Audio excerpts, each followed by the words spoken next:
അസ്സലാമു അലൈക്കും. ഞാൻ അബുറിഫാസ്. പ്രഗ്നൻസി ആൻഡ് പാരന്റിംഗ് ടിപ്സിലേക്ക് എല്ലാ കൂട്ടുകാർക്കും സ്വാഗതം. ചാനൽ സബ്സ്ക്രൈബ് ചെയ്യാനും നിങ്ങളുടെ കൂട്ടുകാരിലേക്ക് ഷെയർ ചെയ്യാനും എല്ലാവരോടും അഭ്യർത്ഥിക്കുന്നു. നമ്മളിപ്പോൾ വീഡിയോകളിൽ ചർച്ച ചെയ്തുകൊണ്ടിരിക്കുന്ന വിഷയം IVF ഫെയിലാവുന്നതിൻ്റെ കാരണങ്ങളെക്കുറിച്ചാണല്ലോ. കഴിഞ്ഞ വീഡിയോകളിൽ IVF ഫെയിലാവുന്നതിൻ്റെ പ്രധാനപ്പെട്ട ചില കാരണങ്ങളെക്കുറിച്ച് നമ്മൾ പറയുകയുണ്ടായി.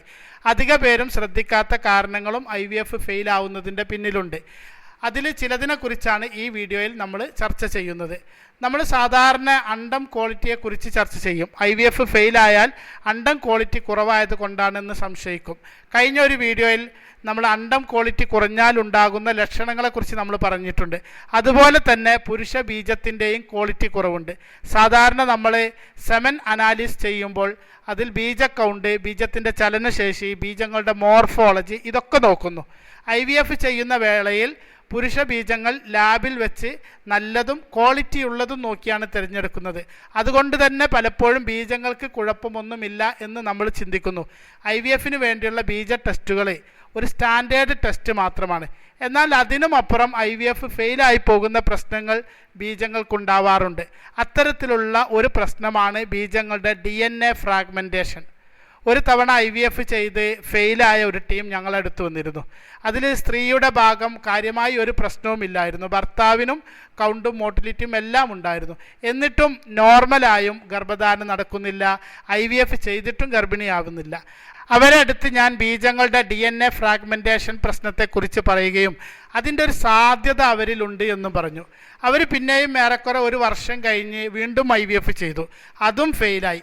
അപ്പോൾ ആ IVF സെൻറ്ററിൽ നിന്നും അവരുടെ സെമൻ DNA ഫ്രാഗ്മെൻറ്റേഷൻ ടെസ്റ്റിന് അയക്കുകയും ഈ പ്രശ്നം അവരിലുള്ളതായി റിസൾട്ട് വരികയും ചെയ്തു. രണ്ടു പേർക്കും ടെസ്റ്റുകളെല്ലാം നോർമലാവുകയും കുറേ വർഷങ്ങൾ നോർമലായി ഗർഭധാരണത്തിന് ശ്രമിച്ചിട്ടും ഗർഭമാവുന്നില്ല, പിന്നെ IVF ചെയ്തിട്ടും ഗർഭമാവുന്നില്ല എങ്കിൽ ഇത്തരം കേസിൽ നമ്മൾ DNA ഫ്രാഗ്മെൻറ്റേഷൻ പ്രശ്നം കൂടി നമ്മൾ ശ്രദ്ധിക്കേണ്ടതുണ്ട്. ബീജങ്ങളുടെ മോർഫോളജി പ്രശ്നം കൂടുതലായി ഉള്ളവരിലും ഇതേപോലെയുള്ള അവസ്ഥ നിലനിൽക്കുന്നു എങ്കിൽ DNA ഫ്രാഗ്മെൻറ്റേഷൻ പ്രശ്നമുണ്ടോ എന്ന് നോക്കിയ ശേഷം IVF ചെയ്യലാവും നല്ലത്.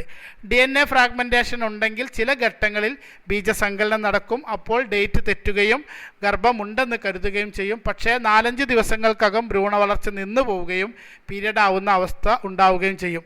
അതുപോലെ ആവർത്തിച്ചുള്ള ബയോകെമിക്കൽ ഗർഭധാരണം, അതായത് ടെസ്റ്റ് ചെയ്താൽ പോസിറ്റീവ് ആകും, പിന്നെ നെഗറ്റീവ് ആവുകയും ചെയ്യും. പ്രഗ്നൻസി കിറ്റ് ഉപയോഗിച്ചുള്ള ടെസ്റ്റ് ആണെങ്കിൽ തുടക്കത്തിൽ റിസൾട്ട് പിന്നെ കുറഞ്ഞു വരുന്നു. ബീറ്റ HCG ടെസ്റ്റ് ആണെങ്കിൽ ആദ്യം കിട്ടിയ മൂല്യം പിന്നെ ഉണ്ടാവില്ല, കുറഞ്ഞു വരും. അതുകൊണ്ട് തന്നെ ഇങ്ങനെ തുടർച്ചയായി സംഭവിക്കുകയാണ് എങ്കിൽ, അല്ലെങ്കിൽ IVF ഫെയിലാവുകയാണ് എങ്കിൽ DNA ഫ്രാഗ്മെൻറ്റേഷൻ ടെസ്റ്റ് കൂടി നിങ്ങൾ നോക്കുക. DNA ഫ്രാഗ്മെൻറ്റേഷൻ എന്തുകൊണ്ട് സംഭവിക്കുന്നു, അതിൻ്റെ ബാഹ്യ ലക്ഷണങ്ങൾ എന്തൊക്കെ, അത് പരിഹരിക്കാൻ നമുക്ക് ചെയ്യാൻ പറ്റുന്ന കാര്യങ്ങൾ, ഇതുമായി ബന്ധപ്പെട്ട കുറേ കാര്യങ്ങൾ നമ്മൾ നേരത്തെ വീഡിയോകളിലും ഗ്രൂപ്പിലും ഒക്കെ പറഞ്ഞിട്ടുണ്ട്. അവസരം കിട്ടുമ്പോൾ ഇൻഷാ അല്ലാഹ് കൂടുതലായി നമുക്ക് സംസാരിക്കാം. ഇതേപോലെ IVF ഫെയിലാവുന്നതിൽ ആരും ശ്രദ്ധിക്കാതെ പോകുന്ന മറ്റൊരു പ്രധാന പ്രശ്നമാണ് സ്ത്രീകളിലെ ക്രോണിക് ഇൻഫ്ലമേഷൻ. സ്ത്രീകളുടെ ഗർഭപാത്രവുമായി ബന്ധപ്പെട്ടാണ് ഈ പ്രശ്നം ഉണ്ടാവുക. സ്കാനിങ്ങുകളിലൊന്നും യൂട്രസിനോ ഓവറികൾക്കോ കുഴപ്പങ്ങളൊന്നും ഉണ്ടാവില്ല.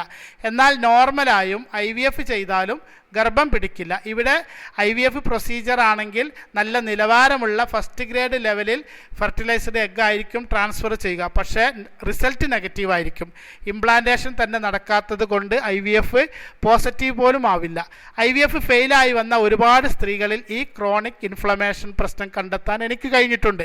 ഈ പ്രശ്നം കൂടുമ്പോഴാണ് പിന്നെ അത് എൻഡോമെട്രിയോസിസും അഡിനോമിസിസും ഒക്കെ ആയി മാറുന്നത്. ഘടനാപരമായി യൂട്രസ് ഒക്കെ നോർമലായി കാണിക്കുമെങ്കിലും യൂട്രസിൻ്റെ പൊതു അവസ്ഥ ഭ്രൂണത്തെ ഇംപ്ലാന്റേഷൻ ചെയ്യുന്നതിനെ സപ്പോർട്ട് ചെയ്യാത്ത അവസ്ഥയായിരിക്കും ഉണ്ടാവുക. IVFന് പോകുന്നതിന് മുന്നേ തന്നെ ഈ പ്രശ്നം മനസ്സിലാക്കി അത് പരിഹരിച്ചുകൊണ്ട് മുന്നോട്ട് പോവുകയാണെങ്കിൽ IVF വിജയസാധ്യത കൂട്ടാൻ നമുക്ക് കഴിയും. മൂന്നാമതായി ആരും ശ്രദ്ധിക്കാതെ പോകുന്ന മറ്റൊരു പ്രശ്നം, നമുക്കിതിനെ സൈലൻറ്റ് എൻഡോമെട്രിയോസിസ് എന്ന് വിളിക്കാം. സാധാരണ എൻഡോമെട്രിയോസിസ് പ്രശ്നം ഉണ്ടാകുമ്പോൾ അത് സ്കാനിങ് വഴിയോ അല്ലെങ്കിൽ ആർത്തവ വേദന പോലെയുള്ള ശാരീരിക ലക്ഷണങ്ങൾ വഴിയോ നമുക്ക് മനസ്സിലാക്കാൻ കഴിയും. എന്നാൽ ആർത്തവമെല്ലാം നോർമലായി വേദനാജനകമായ ഒരു ആർത്തവമൊന്നുമില്ല, അപ്പോൾ ഒരു പ്രശ്നമുള്ളതായി നമുക്ക് തോന്നില്ല. എന്നാൽ സൈലൻ്റ് എൻഡോമെട്രിയോസിസ് ഉണ്ടെങ്കിൽ നിങ്ങളുടെ ഗർഭധാരണത്തിനുള്ള ശ്രമങ്ങളെ അത് പരാജയപ്പെടുത്തും.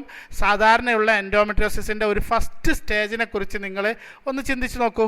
ഒരു കുഴപ്പവും ഉണ്ടാവില്ല, യൂട്രസുമായി ബന്ധപ്പെട്ട ഒരു ലക്ഷണവും നിങ്ങളിൽ ഉണ്ടാവില്ല. പക്ഷേ ഗർഭം മുടക്കാൻ അത് മതി. നോർമലായും ഗർഭമാവില്ല, IVF ചെയ്താലും സക്സസ് ആവില്ല. ഇങ്ങനെയുള്ളവരിൽ AMH ലെവലൊക്കെ നല്ല തൃപ്തികരമായിരിക്കും, പക്ഷേ അണ്ടം ക്വാളിറ്റി ഉണ്ടാവുകയുമില്ല. പലപ്പോഴും സിസ്റ്റുകൾ ഉണ്ടാവാനുള്ള സാധ്യതകളുമുണ്ട്. ചിലരുടെ ഹിസ്റ്ററിയിൽ നേരത്തെ സിസ്റ്റുകൾ ഉണ്ടാവുകയും ചെയ്തിട്ടുണ്ടാകാം. ചിലർ അത് ലാപ്രോസ്കോപ്പിയൊക്കെ ചെയ്യുകയും ചെയ്യും. പക്ഷേ എന്നാലും പിന്നീട് ഗർഭമാവില്ല. ഞാൻ ഈ പറഞ്ഞ 3 പ്രശ്നങ്ങളും IVF ഫെയിൽ ആവാനുള്ള കാരണങ്ങൾ കൂടിയാണ്. ഇത്തരം പ്രശ്നങ്ങൾ അധികവും അൺഎക്സ്പ്ലെയിൻഡ് ഇൻഫെർട്ടിലിറ്റി എന്ന് പറഞ്ഞ് നമ്മൾ മാറ്റിവെക്കുകയാണ് ചെയ്യുക. എന്നാൽ കൃത്യമായ പരിശോധനകൾ വഴി ഇവ മനസ്സിലാക്കാനും പരിഹരിക്കാനും കഴിയും. അങ്ങനെ ചെയ്യാതെ പിന്നെയും IVF ചെയ്തുകൊണ്ടിരുന്നാൽ അവ ഫെയിലാകുമ്പോൾ ഉണ്ടാകുന്ന സാമ്പത്തിക നഷ്ടം മാത്രമല്ല, ഗർഭധാരണ പ്രതീക്ഷകൾ കൂടി ഇല്ലാതാവുകയാണ് ചെയ്യുക. ചിലരൊക്കെ IVF എന്നത് അവസാന വഴിയായിട്ടാണ് കാണുക. അതും കൂടി ഫെയിലായാൽ പിന്നെ അവർ കൂടുതൽ നിരാശപ്പെടും. അപ്പോൾ IVF ചെയ്യാൻ പോകുന്ന മുന്നേ അത് പരാജയം സംഭവിക്കാനുള്ള വല്ല സാഹചര്യം കൂടി ഉണ്ടോ എന്ന് നോക്കി അതുകൂടി പരിഹരിക്കാൻ നന്നായി ശ്രമിച്ച ശേഷം IVF ചെയ്യുമ്പോൾ നമുക്ക് റിസൾട്ട് കിട്ടാനുള്ള സാധ്യത വർദ്ധിക്കുന്നു. എന്ന് മാത്രമല്ല, പ്രശ്നം പരിഹരിക്കുമ്പോൾ നോർമൽ പ്രഗ്നൻസി കിട്ടാനുള്ള സാധ്യതയും ഇതോടൊപ്പം വർദ്ധിക്കുന്നു. കൂടുതൽ വിശേഷങ്ങളുമായി മറ്റൊരു വീഡിയോയിൽ വരാം.